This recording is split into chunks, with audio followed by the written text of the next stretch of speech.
మధ్యలో అంటే ఎక్కువ పోరాటం చేసి టీఆర్ఎస్ మీద అత్యధికంగా కేసులు పెట్టినటువంటి బక్క జడ్సన్ గారు కూడా ఆయన కూడా పోటీ చేస్తారు. బక్క జడ్సన్ ఏడ విద్యార్థుల సమస్యలు ఏడున్నాడు? టీఆర్ఎస్ పార్టీ మీద చేశారు, కానీ ఇది పార్టీలకు సంబంధించిన పదవి కాదు కదా. ఓకే, పార్టీలకు సంబంధించింది కాదు ఇది. ఇది పట్టభద్రులకు సంబంధించి, విద్యార్థులు నిరుద్యోగులకు సంబంధించింది, ఉద్యోగులకు సంబంధించింది. ఉద్యోగుల పైన నిరుద్యోగుల పైన ఎవరు ఏడగొట్టాలి అది చెప్పాలి ఫస్ట్.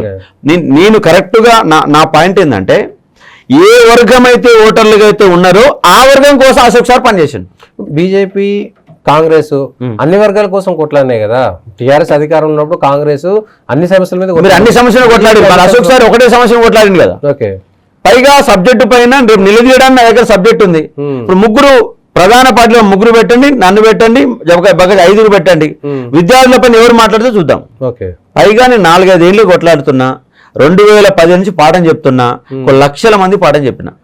లాస్ట్ టైం గ్రూప్ 2 1000 మంది కనుక సెలెక్ట్ అయితే 900 మంది నా క్లాస్ ఉన్నట్టు విద్యార్థులే. వాళ్ళ పాఠం ఉన్న వాళ్ళు ఉన్నారు.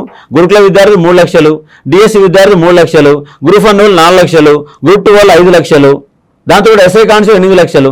అన్ని కామన్గా కనుక చూస్తే దాదాపుగా 10 నుంచి 15 లక్షల మంది విద్యార్థులు అశోక్ సార్ అంటే ఉన్నారు. ప్రతి ఊర్లో కనీసం 50 మంది ఉన్నారు. ఏ లైబ్రరీ పోయినా, ఎక్కడ పోయినా Ashok sir Zindabad, vote for Ashok నినాదాలు చేస్తున్నారు. మీరు లైబ్రరీ పోతే కనీసం కూర్చున్న కూడా లేవట్లేడు, ఏ పార్టీలో పోతే. కాబట్టి ఏకపక్షంగా నిరుద్యోగులంతా అశోక్ సార్ వెంబడి ఉన్నారు. ఉద్యోగులు కూడా దాదాపు 50% ఓట్లు నాకు వేస్తారు. అంటే 50 ఏళ్ల పైన ఉన్నటువంటి ఉద్యోగులు అశోక్ సార్ని గుర్తుపట్టరు ఉన్నాడు వాస్తవం. 4,61,000 ఓట్లు ఉంటే అశోక్ సార్ వెంట నడిచే వాళ్ళు దాదాపు 3.5 లక్షల మంది. 3.5 లక్షల మందిలో సగం మందిని అశోక్ సార్ వెంట ఉండరా?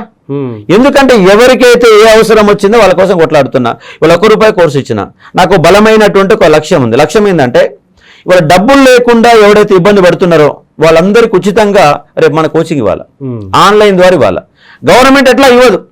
గవర్నమెంట్ ఇవ్వనప్పుడు నేనే ఇవ్వాలా. నేను ఎట్లా ఇస్తాను? నా దగ్గర పైసలు ఉన్నాయా? ఇప్పుడు నేను తొవకిరాలు ఆగి పెట్టుకోవడానికి నాకు కింద మీద అవుతుంది. తలా ఇంత నా బంధువులు కానీ స్టూడెంట్స్ కానీ తలా ఇంత సహకారం చేస్తే ఇప్పుడు ఆ పెట్రోల్ ఖర్చులు, భూ ఖర్చుల కోసం పెట్టుకుంటున్నా. నా దగ్గర డబ్బులు లేవు. కానీ నేనేం చేస్తా, రాష్ట్ర వ్యాప్తంగా జోలో పెట్టి పైసలు అడుకొస్తా. ఓకే, విద్యార్థులకి ₹100 అడుగుతా, ఒక షాప్ కార్డుగా ₹800 అడుగుతా. అట్లా ఒక ట్రస్ట్ను ఏర్పాటు చేసి, ఒక 10 కోట్ల రూపాయల ట్రస్ట్ను ఏర్పాటు చేసి రాష్ట్ర వ్యాప్తంగా సెంట్రల్ జాబులు ఎన్ని ఉన్నాయో, ఎస్ఎస్సి కావచ్చు, బ్యాంకింగ్ కావచ్చు, రైల్వే కావచ్చు, సివిల్స్ కావచ్చు, ఎయిర్ ఫోర్స్ కావచ్చు, నవీ కావచ్చు, ఇవన్నీ ఉద్యోగాలు ఉన్నాయి రాష్ట్రంలో. గ్రూప్ 1 కావచ్చు, గ్రూప్ 2 కావచ్చు, గ్రూప్ 3 కావచ్చు, గురుకులాలు కావచ్చు, డిఎస్సి కావచ్చు, ఇవన్నీ ఉద్యోగాలు ఉన్నాయి. ఇవన్నిటికి ఒక డిజైన్ చేసి ₹100 ఫీజుతో, ₹100 ఎందుకంటే మన ఆఫీస్ యొక్క మెయింటెనెన్స్ కోసం ₹100 ఫీజుతో రాష్ట్ర వ్యాప్తంగా ఉచితంగా కోచింగ్ ఇవ్వబోతున్నాను నేను. దట్ ఈస్ అశోక్ సార్ యొక్క ప్లాన్ ఉన్నది. హైదరాబాద్లో కొన్ని సాఫ్ట్వేర్లలో కొన్ని లక్షల ఉద్యోగాలు ఉన్నాయి, కానీ తెలంగాణ బిడ్డలు 30 లక్షల మంది. 30 లక్షల మందిలో ఇలా బీటెక్ చేసినోడు, ఎంటెక్ చేసిన స్విగ్గీ జొమాటోలో పనిచేస్తున్నాడు. ఎంటెక్ చేసిన స్విగ్గీ జొమాటోలు ఎందుకు పనిచేయాలా? వాడికి ఒక రూపం ఇవ్వాలి. రూపం ఏంటంటే, అది కాదురా నాయన, నువ్వు ఫస్ట్ ఇంగ్లీష్ నేర్చుకో, లాంగ్వేజ్ స్కిల్స్ నేర్చుకో. నువ్వు నీ దగ్గర ఉన్న కోర్సు నేర్చుకుంటే వాడు ఉద్యోగం ఇవ్వడు. వాడికి అవసరం ఉన్న కోర్సు నువ్వు నేర్చుకోవాలి. వాళ్ళకి ఏదైతే అవసరం ఉందో అది నువ్వు నేర్చుకో. అది నేర్పించే బాధ్యత నాది. మొత్తం సర్వే చేస్తా. హైదరాబాద్లో ఎన్ని కంపెనీలు ఉన్నాయి, ఎన్ని సాఫ్ట్వేర్ కంపెనీలు ఉన్నాయి, ఆ సాఫ్ట్వేర్ కంపెనీలలో ఎలాంటి సాఫ్ట్వేర్ ఉపయోగిస్తున్నారు, ఆ సాఫ్ట్వేర్ని డిజైన్ చేసి నేర్పిస్తా. అప్పుడు ఉద్యోగం దొరుకుతుంది కదా. అందరూ గవర్నమెంట్ ఉద్యోగం కోసం ప్రయత్నం చేస్తున్నారు. గవర్నమెంట్ ఉద్యోగాలు 2 లక్షలు, కానీ ఉండేది 30 లక్షల మంది. మరి 30 లక్షల మంది పోతే 25 లక్షల మంది మిగతా ఇంకేం కావాలి? 2 లక్షల ఉద్యోగాలు కనుక కాంగ్రెస్ ఒకళ్ళు ఇచ్చిందనుకో, మిగతా 25 లక్షల మంది ఏం కావాలా? ఆ 25 లక్షల మందికి ఒక మార్గం చూపెట్టాలా. ఏ ఆప్షన్ గవర్నమెంట్ ఉద్యోగం, బి ఆప్షన్ ప్రైవేట్ ఉద్యోగం. ఆ ప్రైవేట్ ఉద్యోగం కూడా ఒక బీటెక్ ఎంటెక్ చేసిన వాడికి ₹40,000, ₹50,000, ₹60,000 జీతం వస్తే వాడు సంతృప్తిగా ఉంటాడు. కానీ వాళ్ళ నిరుద్యోగులు అనే వాళ్ళు ఒక మానసిక సంఘర్షణతో ఇబ్బంది పడుతున్నారు. చైనా దానికి విలువ లేదు, చైనా స్థాయిలో జీతం లభించడం లేదు, ఒక మానసిక సంఘర్షణ. ఇంటికి పోతే పెళ్ళెప్పుడు చేసుకుని తల్లిదండ్రులు నిలదీస్తున్నారు. ఇంటికి పోలేక, హైదరాబాద్ ఉండలేక, ₹5 భోజనం చేస్తూ నరక యాతన అనుభవిస్తున్న తెలంగాణ నిరుద్యోగి. కానీ ఆ నిరుద్యోగి, తెలంగాణ నిరుద్యోగి పడుతున్న మానసిక సంఘర్షణని తొలగించడం అశోక్ సార్ యొక్క లక్ష్యం. అంటే అటు ప్రైవేట్ ఉద్యోగాలు, ఇటు గవర్నమెంట్ ఉద్యోగాలు, ఫ్యూచర్ ప్లాన్ ఎలా ఉండాలి అంటే, డిగ్రీ స్థాయిలో చదువంత ఆగమవుతుంది. డిగ్రీకి విద్యార్థులు అనేవాళ్ళు ఒక నోట్బుక్, ఒక నోట్బుక్ పట్టుకొని స్టైల్గా కాలేజీ వస్తున్నారు.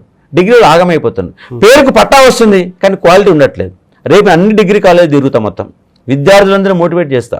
జీవితం అంటే అది కాదు, చదవాల్సింది ఇది. డిగ్రీలో 3 సంవత్సరాలు కనుక నువ్వు కరెక్ట్ వేలో నీ యొక్క టైం కనుక సద్వినియోగం చేసుకుంటే, డిగ్రీ అయిపోయినాక మళ్ళీ 3 ఏళ్ళు నువ్వు టైం వేస్ట్ చేయాల్సిన పరిస్థితి లేదు. అమెరికాకు పోవాలంటే ఏ కోర్సు నేర్చుకోవాలా? స్విట్జర్లాండ్ అంటే ఏ కోర్స్ తీసుకోవాలి, అక్కడ సాఫ్ట్వేర్ ఏం అవసరం ఉంది, ఇలా మొత్తం సర్వే చేసి మేధావులతో మాట్లాడి వాళ్ళొక డిజైన్ చేసి రాష్ట్రంలో 30 లక్షల మంది నిరుద్యోగులకు ఆశాజ్యోతిగా అశోక్ సార్ నిలబడుతుండు, కొట్లాడుతుండు. కాబట్టి కంపల్సరీగా అది సాధ్యమవుతుంది. అందుకే అశోక్ సార్కి ఓటేస్తారు.